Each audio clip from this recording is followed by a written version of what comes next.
Hello good morning everyone. Gaur shorthand classes के इस official YouTube channel पर आप सभी का स्वागत है। कैसे हैं आप सब? कैसी चल रही है आप लोगों की प्रिपरेशन? जैसे कि काफ़ी स्टूडेंट्स का एक रिपीटेड क्वेरी थी कि सर सीबीटी के लिए हम लोग किस तरीके से प्रिपेयर करें, एक बार गाइड कर दीजिए। तो उसी के रिलेटेड आज ये अपना सेशन रहने वाला है।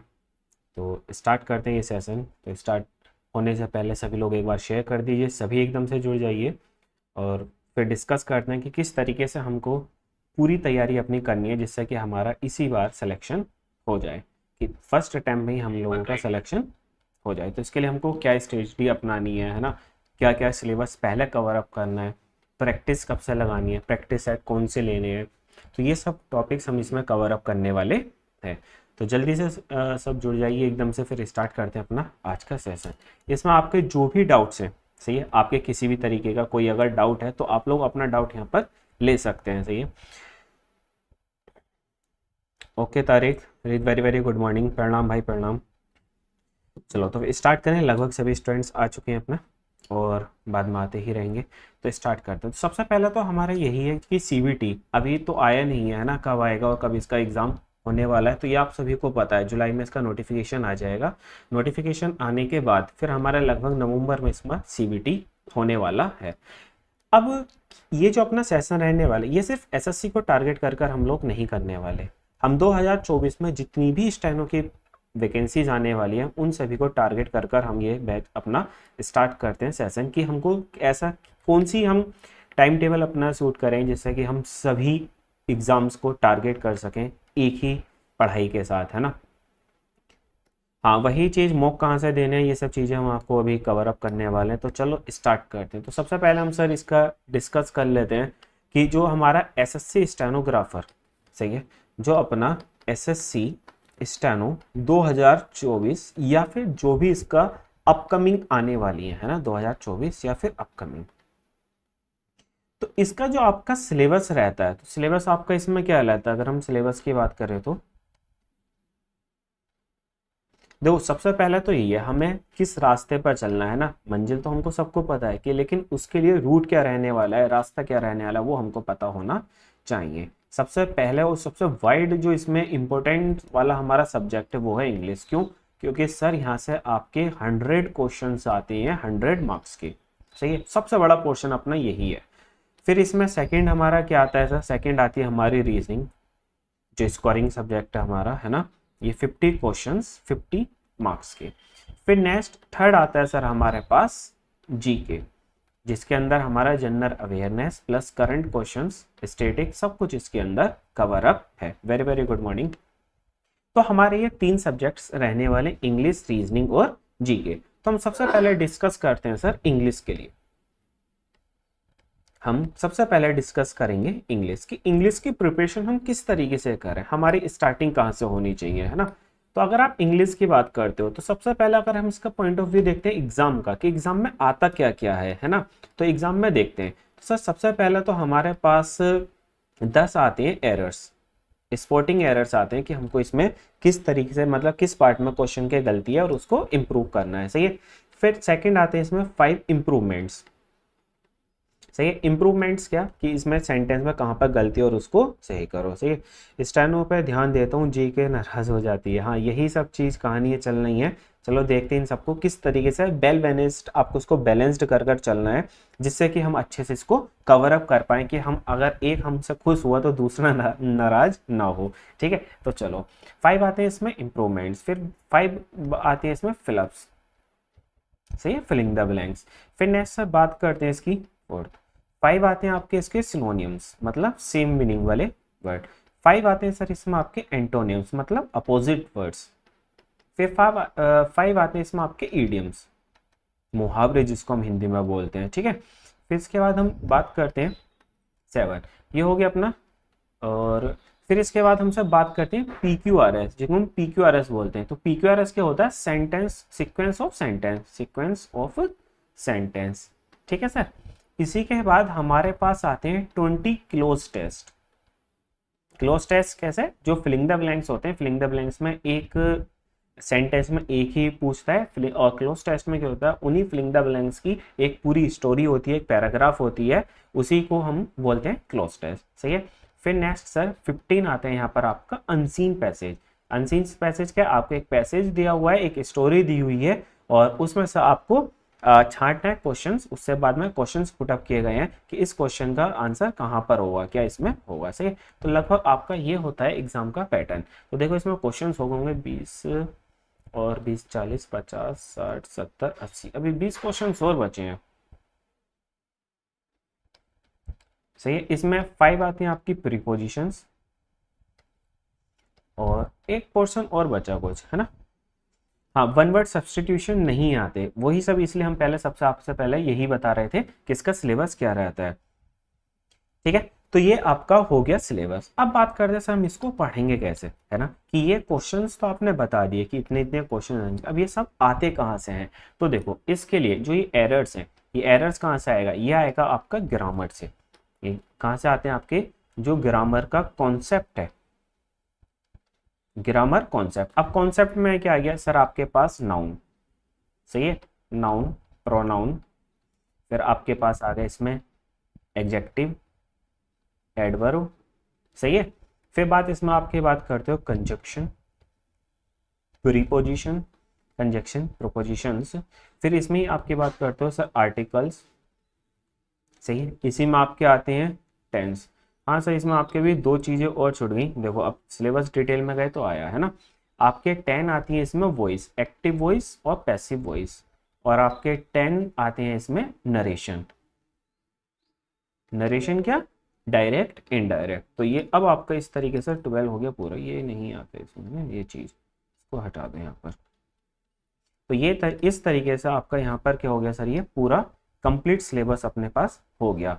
तो इतना आते हैं हमारे पास, है ना। अब ये सब इसको तैयार कैसे करना है ना, टेस्ट सीरीज हमको कब लगानी है और कब हम इसको सिलेबस को कंप्लीट करनी है, ये करेंगे। ठीक है।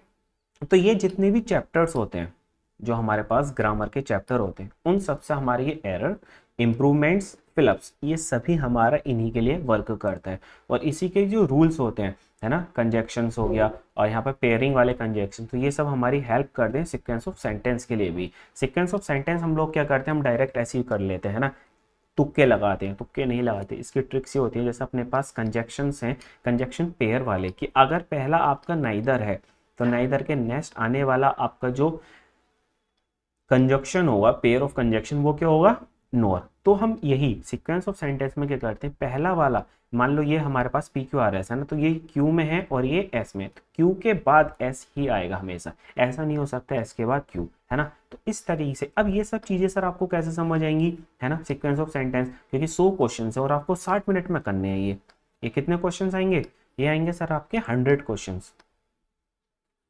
अगर हम इसकी बात करते हैं तो ये हमारे पास कितने क्वेश्चंस आने वाले हैं, 100 क्वेश्चंस आएंगे इंग्लिश के, और ओवरऑल टाइम है हमारे पास 2 घंटे। तो 100 क्वेश्चंस को आपको कितने मिनट में करना होगा, 60 मिनट्स में करना है। अब यहाँ पर आप अगर पूरा पूरा पढ़ोगे तब थोड़ी ना आ जाएगा, नहीं आएगा ना। इसके लिए आपको क्या, एक्सपीरियंस की जरूरत है। एक्सपीरियंस कहाँ से मिलेगा, प्रैक्टिस करने से, है ना। प्रैक्टिस कहाँ से आएगी सर, जब आपके कॉन्सेप्ट्स क्लियर होंगे। तो सबसे पहले तो जो स्टूडेंट्स गलती करते हैं वो यही करते हैं कि वो कॉन्सेप्ट पर अपने ध्यान नहीं देते, वो डायरेक्ट क्लोज टेस्ट लगाते हैं, मॉक टेस्ट लगाते हैं ना, या फिर कोई प्रीवियस ईयर पेपर का सॉल्यूशन करते हैं। वो सब हमको नहीं करना है। सबसे पहले हमको ग्रामर के कॉन्सेप्ट्स अपने बहुत अच्छे से डीपली कर प्रिपेयर करने हैं। सही है, ये करने हैं। बात करते हैं सर फिर सिनोनियम्स और एंटोनिम्स, ये रटने वाली चीज है। रेटिंग इस पर आप अगर वर्क करोगे तो इन दोनों के लिए जो रूट वर्ड्स होते हैं, है ना, जो रूट वर्ड्स होते हैं उन पर आपको काम करना है। रूट वर्ड कैसे है, अब सर जैसे मान लो मोनो, है ना, तो मोनो किसके लिए आता है, एक के लिए आता है ना, सिंगल, तो ये हम किसके लिए करेंगे। तो इस टाइप से हमारे पास रूट वर्ड्स होते हैं। जैसे क्रेसी हो गया, क्रेसी किसके लिए आता है, गवर्नमेंट के लिए आता है ना, किसी का एक तरीके से रूल करने के लिए। डेमोक्रेसी हो गई तो मतलब डेमोग्राफिक, मतलब पर पीपल का, वहां पर मतलब इंसान का, बोले तो हम एक नॉर्मल लोगों का शासन। सही है। अरिस्टो आ गया, तो अरिस्टो मतलब जो हाई प्रोफाइल होते हैं, मतलब राजा महाराजा, उनका शासन हो गया पूरा। तो इस तरीके के जो रूट वर्ड्स होते हैं, तो उसकी हेल्प से आप लोग एंटोनियम्स और सिनोनियम्स को प्रिपेयर अपना कर सकते हो। राम राम भाई, Ram Ram. Single, by, dual, हाँ, है ना। तो इस तरीके से हम लोग इनको प्रिपेयर करेंगे। PQRS पैसेज में टाइम ज़्यादा लगता है, हाँ वही तो चीज़ है राज, टाइम कब लगेगा, जब आप इस चीज़ को फॉलो करोगे, है ना। पहले सबसे पहले अपने कॉन्सेप्ट क्लियर करो, फिर एक माइंड, आप चीज़ क्या करते हो, आप रटने की कोशिश करते हो, चीज़ों को रटना नहीं है, चीज़ों को अपने माइंड में उनको उतारना है ना, उनके कॉन्सेप्ट्स को क्लियर करना है। कॉन्सेप्ट्स कैसे क्लियर होंगे, चीज़ों को इम्प्लीमेंट करो आप, कोई भी चीज़ पढ़ी आपने, है ना, तो उसको एनालाइज करो, यार ये यहाँ पर भी लग रहा था, ये यहाँ पर भी लग रहा था, इन सब का मीनिंग क्या जा रहा है, फिर ये ऐसा क्यों हो रहा है, सही है।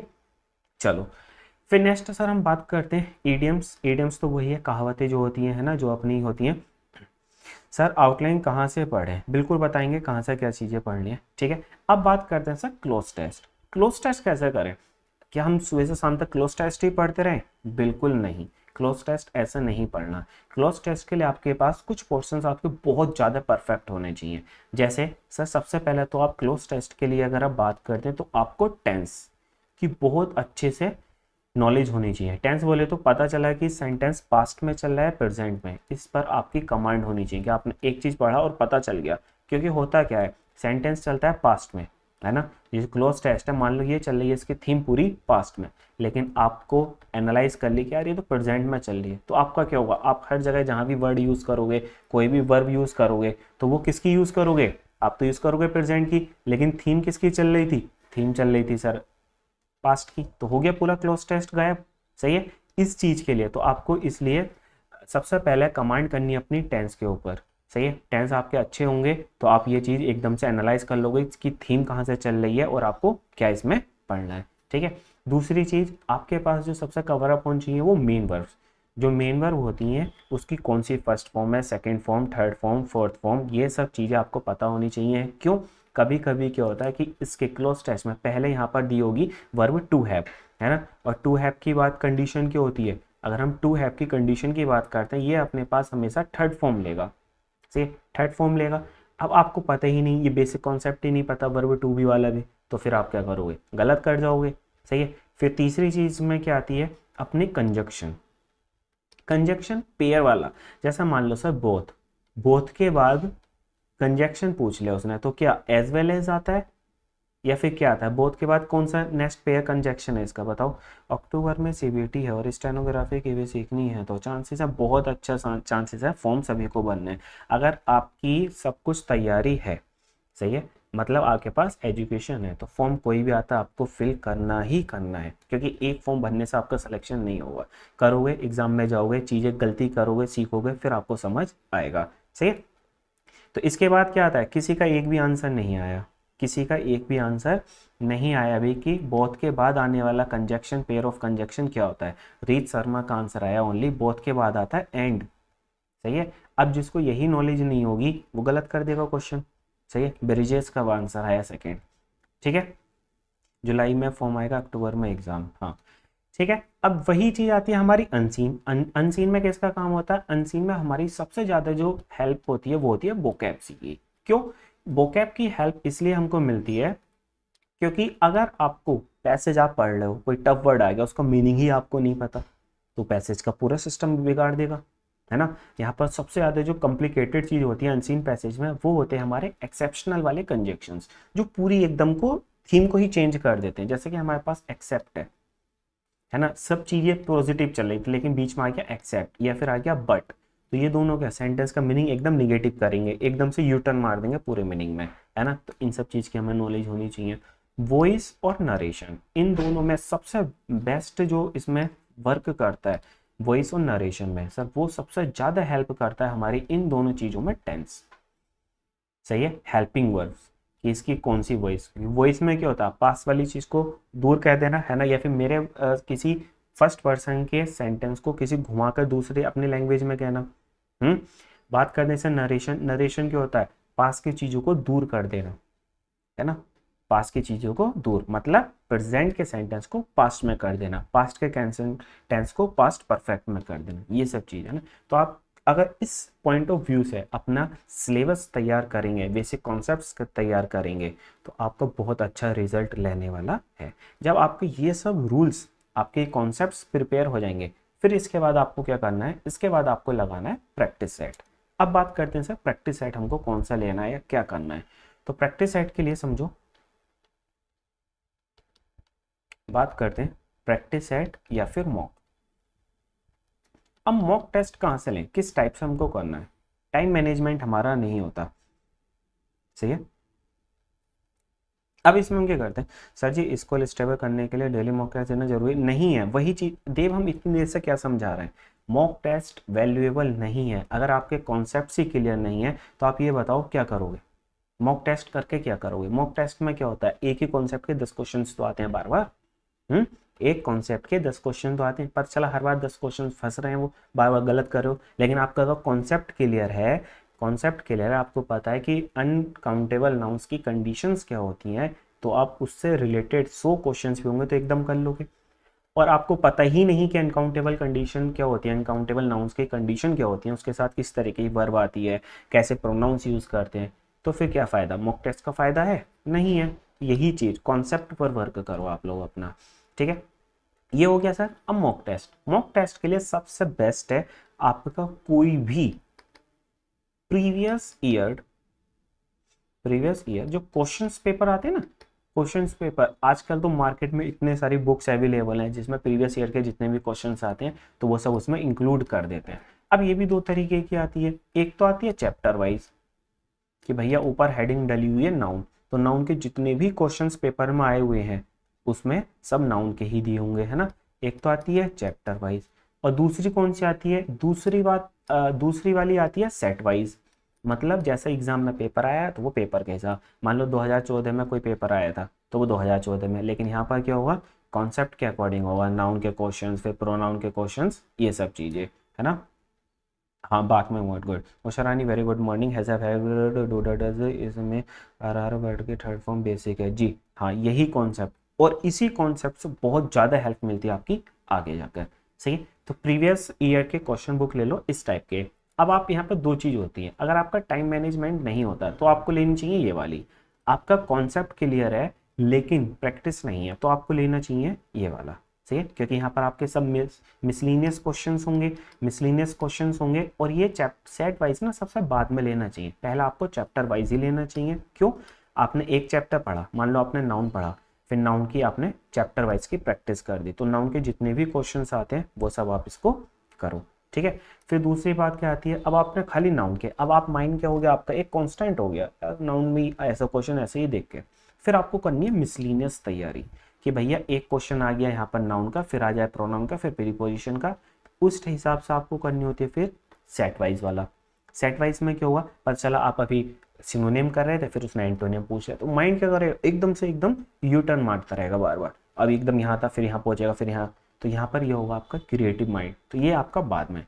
लेकिन हम लोग क्या करते हैं, सबसे पहले मॉक टेस्ट ले लेंगे, चैप्टर पढ़ा नहीं, मॉक टेस्ट ले लिया, लगा लिया, डिमोटिवेट हो गए, स्कोर हुआ नहीं, डिमोटिवेट हम हो गए। सर स्टेनो के लिए इंग्लिश से शॉर्ट हैंड 5 मंथ में बेसिक तो इसमें हाँ कर सकते हैं भैया, कॉपी पेस्ट मत करो वरना ब्लॉक कर दिए जाओगे। सर सिलेबस होने के बाद रिवीजन मॉक टेस्ट पर फोकस करें, हाँ जी प्रीवियस ईयर वाला। ओके भी kitty thank you so much sir, 100 words पर जून से स्टार्ट किया था आपके यूट्यूब से, ओके थैंक यू भाई। सर मेरा स्टेनो के लिए इंग्लिश 5 मंथ में, शहर बेटा निकल जाओगे, पतली गली से निकाल दिए जाओगे, है ना। फिर नेक्स्ट बात करते हैं, ये सब हो गया सर, इतना करने के लिए 6 मंथ, हाँ बहुत है 6 मंथ वही है। देखो यहाँ पर अब सबसे बात कर लेते हैं ड्यूरेशन, इस चीज को लेकर आप लोग बहुत ज्यादा परेशान रहते हैं, ड्यूरेशन ऑफ लर्निंग, है ना। यहाँ पर आप क्या करते हो, सर 6 महीने बहुत है, 1 साल बहुत है, या 2 साल बहुत है ना। तो यहाँ पर चीज एक कॉन्सेप्ट समझो, ध्यान से समझना, यहाँ पर आपकी ना तो ये बहुत है ना ये बहुत है ना ये बहुत है, सबसे ज्यादा जो बहुत है, जो सफिशिएंट है, वो है आपके लिए कंसिस्टेंसी। क्या है ये, मोस्ट इंपॉर्टेंट है आपका ये चीज मोस्ट इंपॉर्टेंट है। आप चाहे 1 घंटा पढ़ रहे हो लेकिन पर डे पढ़ ही रहे हो, है ना, कुछ भी हो जाए, आंधी आया, तूफान आया, बाढ़ आ गई, कुछ भी आया, लेकिन आप पढ़ रहे हो, वो 1 घंटा पढ़ रहे हो, तो ये आपको रिजल्ट देगा, ये आपका रिजल्ट देगा, सही है। हो सकता है कोई वर्किंग है, कोई 1 साल मतलब वर्किंग है तो उसके पास 2 ही घंटे अवेलेबल होते, 2 घंटे पढ़ो। अब जो सिर्फ प्रैक्टिस ही कर रहा है ना, जो प्रैक्टिस कर रहा है उसके पास तो पूरा दिन खाली है, तो भैया वो 6 से 7 घंटे दे ही सकता है, 8 घंटे दे सकता, 8 नहीं तो मिनिमम 6 घंटे तो दे ही सकता है। तो वो 6 घंटे दो। तो जिसके पास जैसी टाइम ऑफ अवेलेबिलिटी है उसी तरीके से आप लोग करते रहो, सही है। तो आपका रिजल्ट जरूर मिलेगा। ऐसा नहीं है कि एक दिन तो भैया 10 घंटे पढ़ ली बैठ के, फिर 10 दिन का गायब आगे, तो ये रिजल्ट नहीं देगा। ये तो गधों वाला काम हो गया। एक दिन भैया लग गए, बोझा धो दिया चला, फिर 2 दिन तक आराम कर रहे हैं, ऐसा नहीं करना है। फिर दूसरी चीज़, एक चीज़ और बोलते हैं बच्चे कि सर टाइम टेबल, कि हमको कब कौन सा सब्जेक्ट पढ़ना है, कितनी देर पढ़ना है ना। फिर नेक्स्ट चीज़ क्या है आपका, time table. Sir time table बता दो। अब सर टाइम टेबल का क्या फंडा है, टाइम टेबल भी समझ लो। हो सकता है कि किसी की आदत है मॉर्निंग में पढ़ने की, अर्ली मॉर्निंग पढ़ने की, है ना। तो ये वाला जो कैंडिडेट है ये अपने अकॉर्डिंग फिक्स करेगा, नहीं करेगा टाइम टेबल। और किसी की है सर इवनिंग में पढ़ने की, इवनिंग में या फिर रात में पढ़ने की, नाइट में पढ़ने की, तो इसका टाइम टेबल। अब मान लो ये वाला पर्सन इसका टाइम टेबल फॉलो करे, इसका ये वाला अर्ली मॉर्निंग वाला इसका फॉलो करे, तो ये कर पाएगा, नहीं कर पाएगा, कुछ रिजल्ट नहीं मिलेगा, इसका माइंड भी खिचड़ी पक जाएगी, काम खत्म हो जाएगा, ठीक है। तो इसलिए सर सबसे पहले आपको क्या करना है, टाइम टेबल वगैरह जो भी चूज करना है वो अपने अकॉर्डिंग करो। बच्चे कहते हैं सर हम इंग्लिश पढ़ें पहले या जीके पढ़ें या रीजनिंग पढ़ें, तो बेटा जो आपका लगता है स्कोरिंग सब्जेक्ट या फिर आपको जहाँ पर वीकनेस है वो वाला पहले कवर अप करो अच्छे से, जिससे कि वो डिमोटिवेट कर ही ना पाए आपको, है ना। प्रैक्टिस पर डिपेंड करता है, इंग्लिश रीजनिंग जितना प्रैक्टिस होगा कॉन्सेप्ट क्लियर होगा, हाँ जी। लेकिन ये नहीं है कॉन्सेप्ट क्लियर होगा तो प्रैक्टिस अच्छी होगी, दोनों चीज़ें हैं सर, ठीक है। चलो ये सब चीज़ समझ आ गई। इंग्लिश का सेम पैटर्न आपको रीजनिंग का फॉलो करना है। रीजनिंग का फॉलो क्या करना है, रीजनिंग के लिए भी वही, सबसे पहले सर आप एक एक पार्ट ले लो। जैसा आपने मान लो सबसे पहले आपने ले ली सीरीज, सीरीज के हर तरीके के क्वेश्चन टिप्स जो आते हैं सीरीज के, वो इसमें सीरीज में करो, ठीक है। सीरीज करने के बाद फिर इसकी प्रैक्टिस कर दो। सबसे ज़्यादा चीज़ें क्या होती हैं हमारे एग्जाम्स में, हम रीजनिंग में टाइम टेकिंग कर देते हैं कि भैया लगा दिया 2 घंटे लगा दिए पेपर में, है ना, 40 मिनट रीजनिंग को ही ले गए, हम यही चीज़ मैनेज नहीं कर पाते। तो इसमें क्या होता है, देखो पेपर में ना पूरा पेपर करने से सिलेक्शन नहीं होगा, पूरा पेपर करने से सिलेक्शन नहीं होगा। सिलेक्शन कहाँ होगा, कुछ क्वेश्चन को छोड़ने पर, है ना, क्वेश्चंस को छोड़ने पर सिलेक्शन होगा। सर ये तो आप अलग ही चीज़ बता रहे हो कि पेपर छोड़ने पर सिलेक्शन होगा। जी हाँ, पेपर छोड़ने पर ही सिलेक्शन होगा। क्यों, मान लो एक क्वेश्चन है तो ये कितने मार्क्स का है, एक ही मार्क्स का तो है, लेकिन एक क्वेश्चन तो आपका 4 से 5 सेकंड के अंदर सोल्व हो जा रहा है, लेकिन एक ही क्वेश्चन सेम वो लगभग 1 से 2 मिनट ले जा रहा है। बताओ किसको करने में आपको फायदा है, पहले वाले ऑप्शन को या दूसरे वाले ऑप्शन को, बताओ बताओ किसको करने पर आपको ज़्यादा फायदा है, पहले वाले को या बाद वाले को।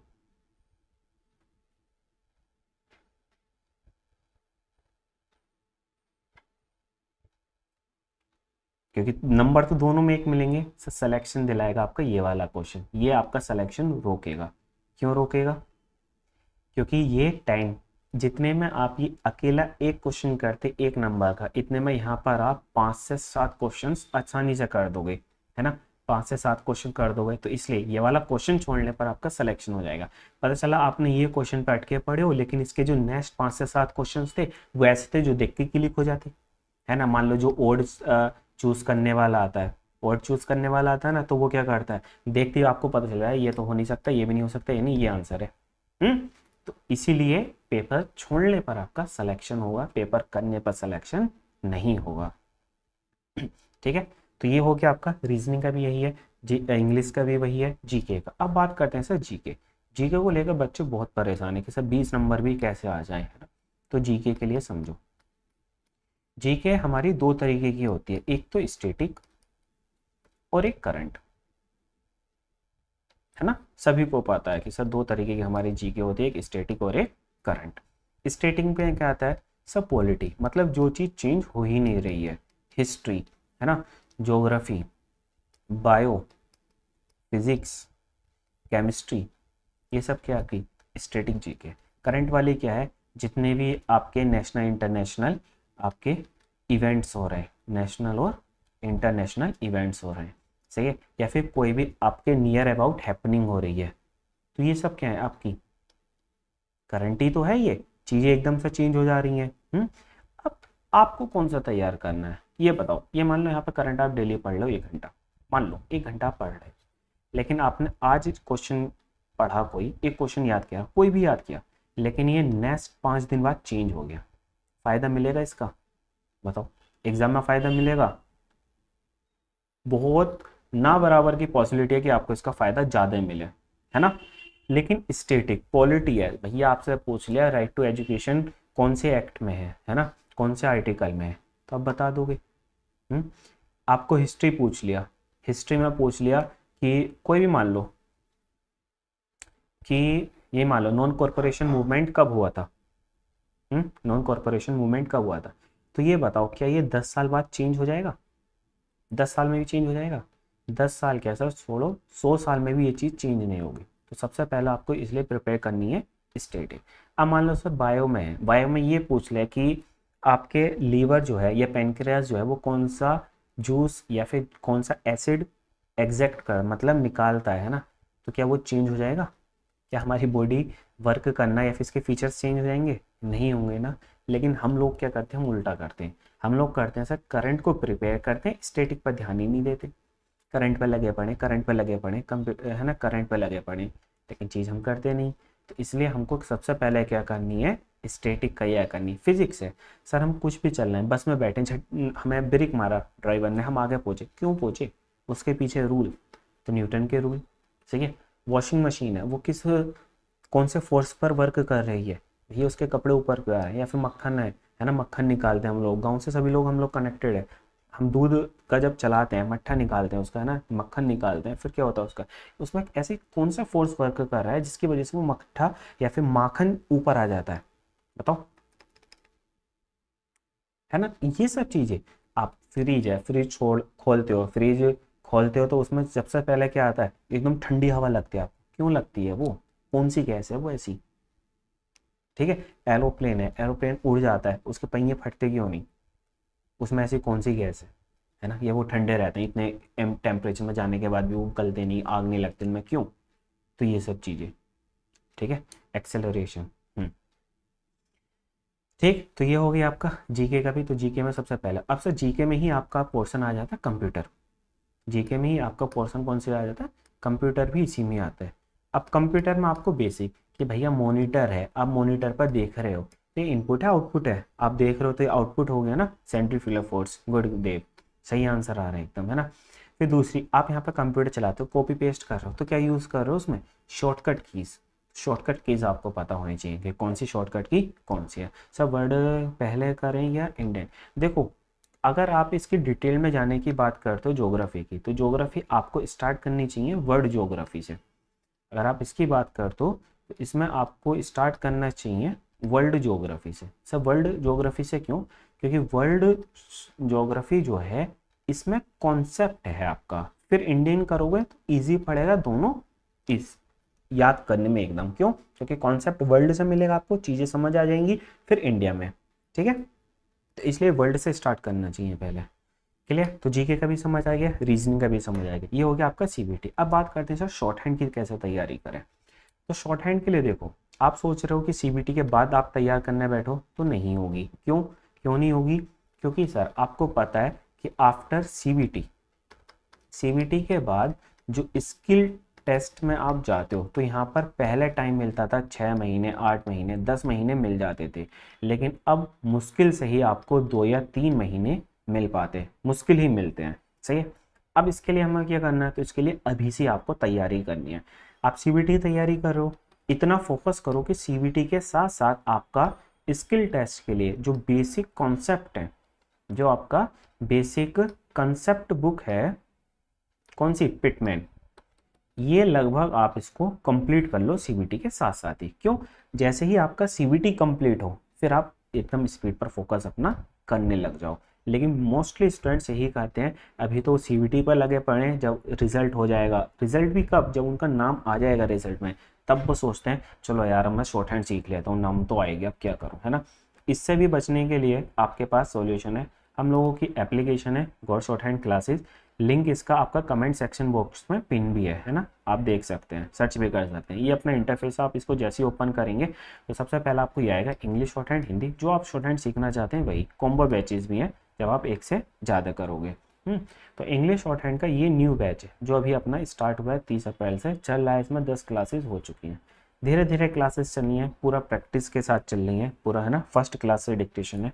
जो स्टूडेंट्स वर्किंग वाले हैं, मतलब जॉब करते हैं, उनके पास इतना टाइम नहीं है कि वो लाइव क्लासेस कर पाएँ, तो वो अपना रिकॉर्डेड बैच ले सकते हैं। अपने पास दोनों बैचेस अवेलेबल हैं, रिकॉर्डेड, देखो रिकॉर्डेड भी, जो अपनी टाइम के नीड के अकॉर्डिंग वर्किंग है तो वो सब अपना रिकॉर्डेड बैच ले सकते हैं। और जो लाइव, जो मतलब स्टूडेंट्स हैं, सिर्फ स्टूडेंट्स, तो वो साथ ही साथ लाइव हमारा जुड़ सकते हैं। सही, बैच सभी अलग अलग है। फाउंडेशन तो सभी के लिए है, चाहे आप हाई कोर्ट की तैयारी कर रहे हैं, एसएससी, एफसीआई, डीएसएसबी, जो भी आप कर रहे हैं उसमें सभी में फाउंडेशन तो सेम है।